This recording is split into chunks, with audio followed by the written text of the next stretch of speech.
नमस्कार, देश प्रदेश में आप सभी का स्वागत है। मुंबई से मैं हूं सोहित मिश्रा। बुलेटिन की शुरुआत हम महाराष्ट्र की खबर के साथ ही करेंगे, क्योंकि मंगलवार के दिन महाराष्ट्र के पूर्व मुख्यमंत्री देवेंद्र फडणवीस ने महाराष्ट्र के कैबिनेट मंत्री नवाब मलिक पर आरोप लगाया कि उनके अंडरवर्ल्ड के साथ कनेक्शन है। इसका जवाब देते हुए नवाब मलिक ने कहा कि उनका कोई भी कनेक्शन नहीं है। साथ ही उन्होंने कहा कि बुधवार के दिन वो देवेंद्र फडणवीस का अंडरवर्ल्ड से क्या कनेक्शन है, इसका खुलासा करेंगे। देखिए रिपोर्ट। कुछ चीजें आप सबके सामने दिवाली के बाद लाऊंगा। दिवाली के बाद बड़ा धमाका करने का दावा करने वाले राज्य के पूर्व मुख्यमंत्री देवेंद्र फडणवीस ने मंगलवार को दावा किया कि कैबिनेट मंत्री नवाब मलिक का अंडरवर्ल्ड के साथ सीधा कनेक्शन है। फडणवीस का कहना है कि 1993 ब्लास्ट के आरोपी सरदार शाह अली खान और दाऊद के करीबी सलीम पटेल से नवाब मलिक ने करोड़ों रुपयों की प्रॉपर्टी को सस्ते दाम में खरीदा। और क्या आप जानते नहीं थे सलीम पटेल कौन है? और सबसे बड़ी बात, मुंबई के गुनहगारों से आपने जमीन क्यों खरीदी? मुंबई में बम विस्फोट करने वालों से आपने जमीन क्यों खरीदी? और ऐसी कौन सी बात थी जिसके कारण ये मुंबई के गुनहगारों ने एलबीएस रोड पर 3 एकड़ की जमीन आपको 20 लाख रुपए में दे दी? देवेंद्र फडणवीस जी ने फडणवीस के आरोपों का जवाब देने आए नवाब मलिक ने इन आरोपों को गलत बताते हुए कहा कि उनकी सारी खरीद बिल्कुल दुरुस्त है और अंडरवर्ल्ड से उनका कोई लेना देना नहीं है। साथ ही अगर कहीं भी कुछ गड़बड़ है तो उन पर जांच बिठाई जाए।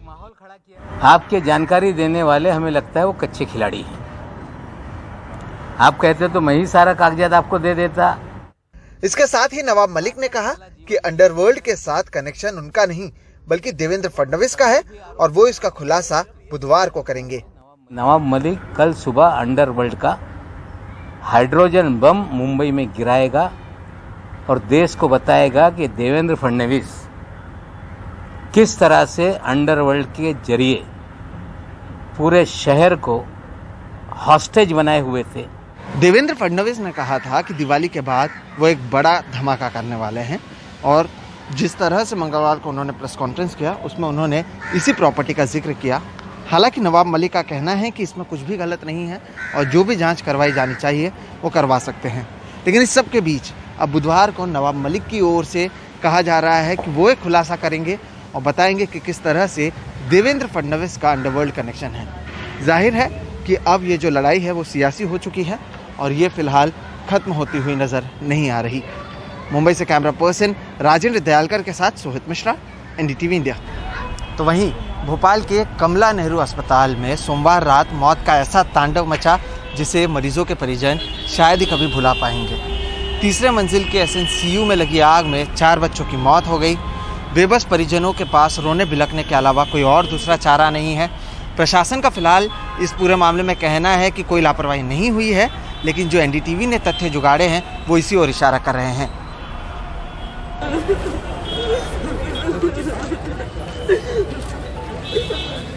करण और निकिता मजदूरी करते हैं। 2018 में इसी अस्पताल में एक बिटिया की मौत हुई। 2021 में 12 दिन की एक बेटी को खो दिया। बेबस माँ बाप कुछ नहीं कर पाए। दूध पिलाने के लिए जा रहे थे तब उसमें आग लग गई तो वहाँ से सबको भगा दिया। आप लोग को भी बिल्कुल अंदर नहीं जाने दिया? कुछ नहीं जाने दिया। बाद में कुछ बताया उन्होंने? बाद में बताया तुम्हारी लड़की का दवा।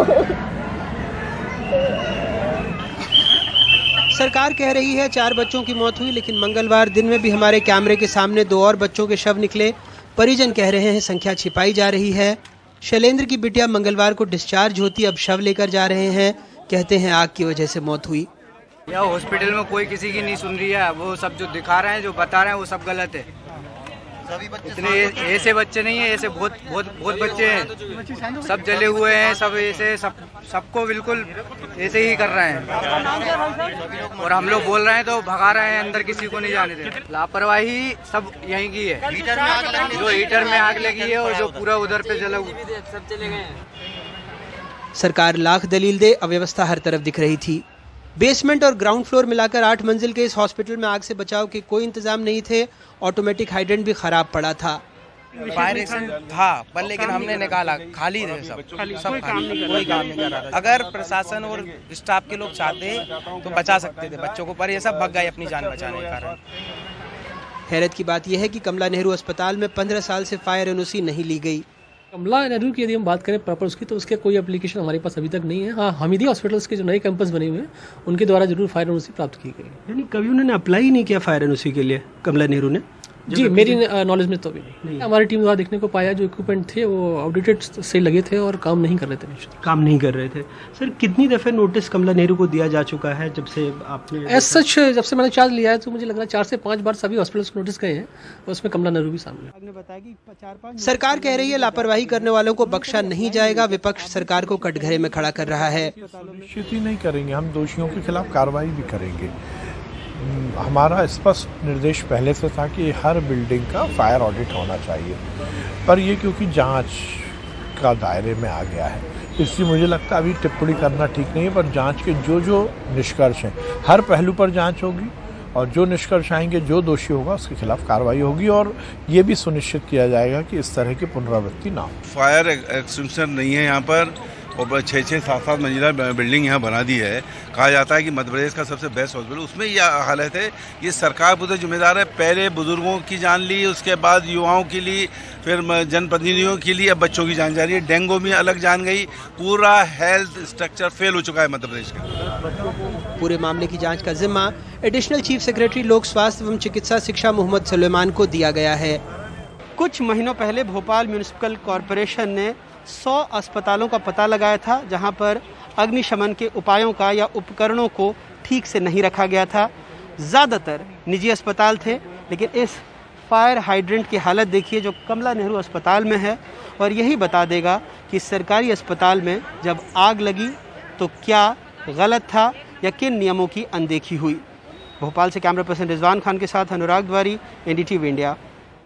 उत्तर प्रदेश के कानपुर में जीका वायरस के मरीजों की तादाद बढ़कर 100 तक पहुंच गई है, लेकिन राहत की बात यह है कि इनमें से ऐसा कोई अब तक नहीं मिला जिसमें गंभीर लक्षण हो।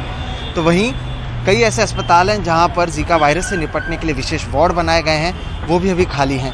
हालांकि सबके बीच कई लोग ऐसे हैं जो सरकार की ओर से बनाए गए आधे अधूरे इंतजामों पर सवाल उठा रहे हैं।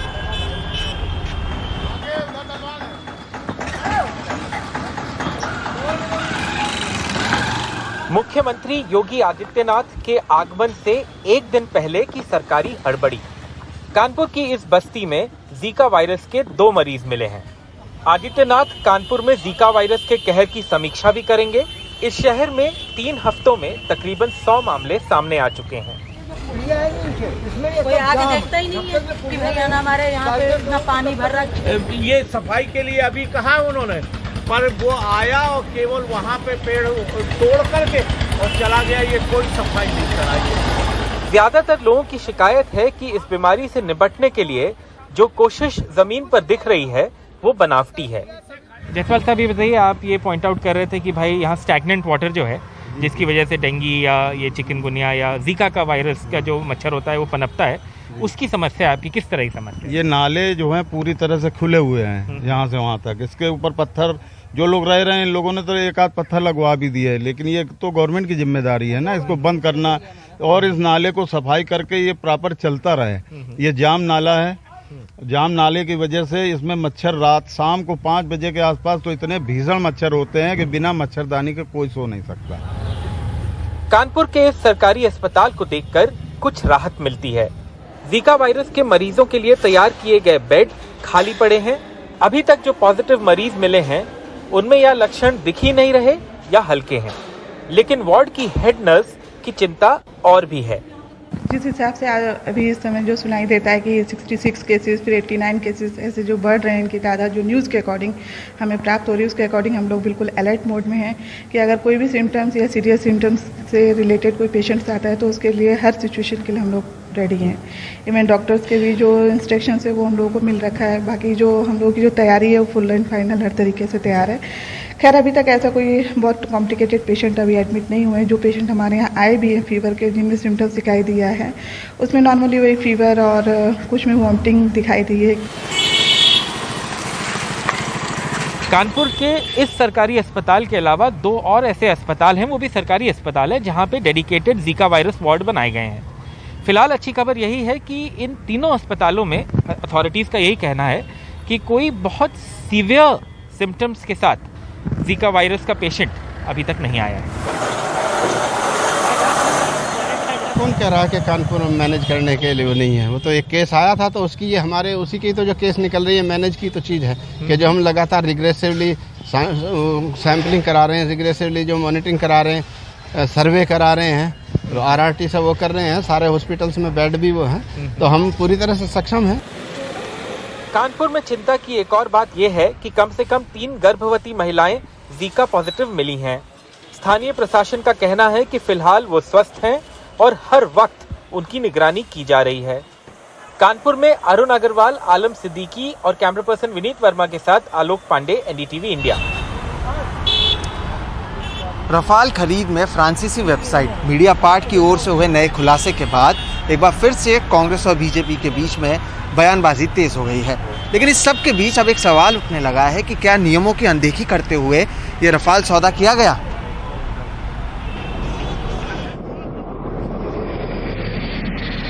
फ्रांस की कंपनी मीडिया पार्ट ने दावा किया है कि सीबीआई के पास 2018 में ही दसों की तरफ से दलाली दिए जाने के सबूत थे, लेकिन उसने उनकी अनदेखी की।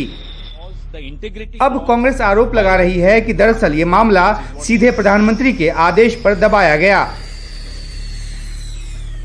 क्या आपकी पॉलिटिकल हाई कमांड से किसी की बैठक सुषेण गुप्ता ने कराई? इशारे तो तमाम यही हैं कि बैठक हुई है, तभी तो ये लीपापोती हो रही है, तभी तो सीबीआई डायरेक्टर को आधी रात को हटाया जाता है, तभी तो इतने कागज बरामद होने के बाद भी कोई कार्यवाही सुषेण गुप्ता पर नहीं होती। दिलचस्प यह है कि मीडिया पार्ट ने सुषेण गुप्ता की जिस दलाली का हवाला दिया है वह 2013 में दी गई थी, यानी यूपीए के कार्यकाल में। बीजेपी कांग्रेस पर ही कमीशन खोरी का आरोप लगा रही है।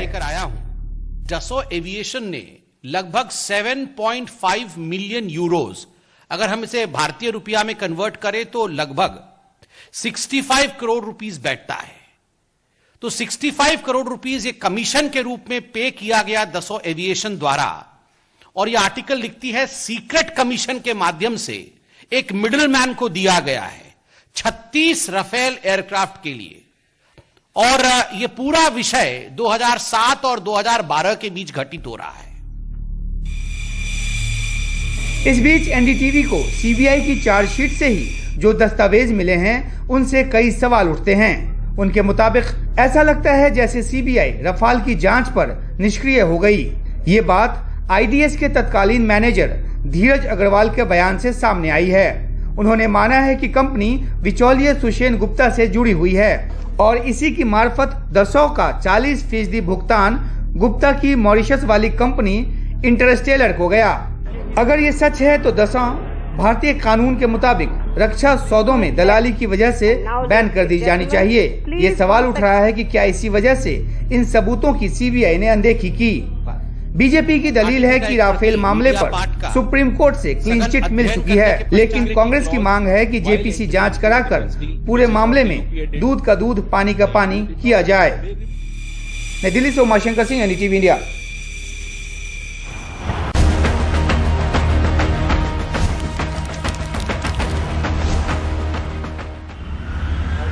ब्रेक के बाद एक बार फिर से देश प्रदेश में आप सभी का स्वागत है। छठ के शुरुआत से ही बनारस के घाट पर गायक कलाकारों की टोली अपने अंदाज में छठ मनाना शुरू कर देते हैं। इस साल की भी अगर बात करें तो बनारस के दशाश्वमेध घाट पर ऐसी ही एक टोली छठ की महिमा गाते दिखाई दे रहे हैं। पहिले पहिला हम कईने छठी मैया बरत तोहार, छठी मैया बरत तोहार, करिहा क्षमा छठी मैया, भूल चुक गलती हमार, भूल चुक गलती हमार, पहिले पहिला हम कईने